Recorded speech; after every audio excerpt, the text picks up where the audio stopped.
Short PowerPoint on phonemic awareness. Phonemic awareness is a requisite skill for beginning readers.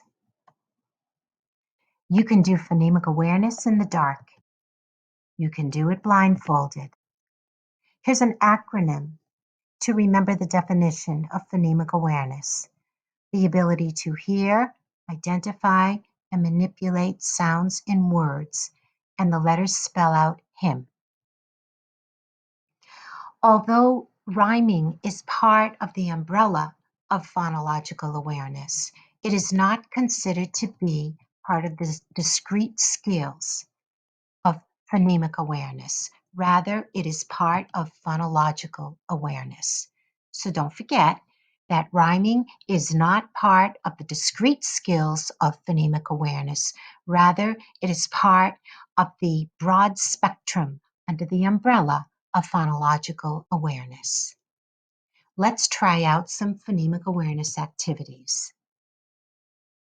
So the lowest level of phonemic awareness is Onset-Rime. This is where the teacher would say, let's say the first sound and the last part of the word. So the teacher would say, sat, and then she would say, what's the first part of sat? Students would respond, s. What's the last part of sat? Students respond, at. Here's another example. Teacher says rice. What's the first part of the word? Students say What's the second part of the word? Students respond with ice. Last example, teacher says trick. What's the first part of trick? Students say tr. Teacher says, what's the last part of trick? Students respond with ick. Onset-Rime, the lowest level of phonemic awareness. The next level up would be phoneme blending, when the teacher talks like a robot. So the teacher would say, s, I, t. What word is that? Student responds with sit. Teacher says, what is a, k? What word is that? Students respond with make. Last example, teacher says, t, a, k. What word is that? Students respond with take. Phoneme blending, when the teacher talks like a robot.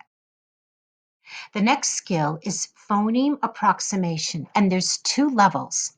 The teacher says, first level is where the student is required to identify the location that he hears the sound in the word. So the teacher would say, where do you hear the t in cat?